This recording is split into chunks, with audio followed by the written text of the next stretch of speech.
Bonjour les créateurs d'animation, j'ai testé le logiciel Animation Sketchpad sur PC et je vous explique les bons et mauvais côtés de celui-ci.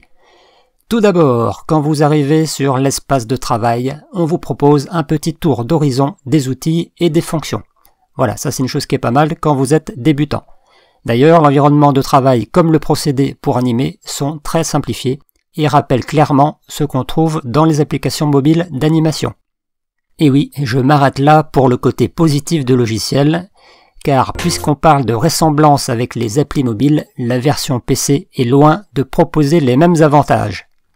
Alors déjà, contrairement à ce qui est annoncé dans le descriptif du logiciel, ma tablette Wacom n'est pas reconnue, donc la manipulation de la planche de dessin, tout ce qui est rotation, zoom, eh bien s'avère difficile, ce qui oblige de passer à la souris pour zoomer. Et en plus, le zoom se cale sur le centre de la planche à dessin, uniquement. Voilà, c'est pas top. La gestion de la pelure d'oignon pose problème, parce qu'on ne peut ni régler les couleurs avant et après dessin, ni le nombre de frames de référence. Et vu que le calque Rough Animation ne propose que de l'encre rouge, comme la couleur de pelure d'oignon, eh bien je vous raconte pas le merdier quand vous dessinez vos images intermédiaires. Autre chose, l'outil de sélection qui n'est pas assez précis et qui oblige de zoomer sur la zone à modifier si celle-ci est petite. Ensuite, vous n'avez qu'un seul calque pour animer. Il vous faudra donc vous contenter d'un décor de fond et d'un sujet à animer si vous ne voulez pas vous arracher les cheveux. Le bouton de scrubbing pour faire défiler vos frames atteint vite ses limites dès qu'on dépasse la dizaine d'images.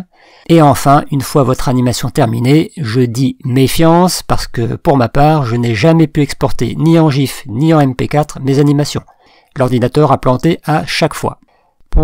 Ça commence à faire beaucoup, surtout quand je pense qu'il est payant sur Steam. Franchement, on trouve bien mieux gratuitement.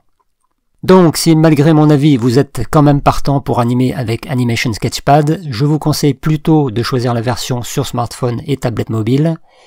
Pensez que ce logiciel est plutôt adapté à l'étude des mouvements pour éviter le problème que j'ai cité pour la pelure d'oignon. Donc voilà, si vous êtes intéressé, lancez-vous plutôt dans les animations de combat, de courses d'animaux, etc. Voilà pour mon avis sur Animation Sketchpad. Pour ceux qui veulent voir comment fonctionne le logiciel, je vous reporte à ma précédente vidéo dans laquelle j'explique les différentes étapes pour animer. En attendant, je vous souhaite une bonne continuation dans vos projets animés et je vous dis à la prochaine. Salut!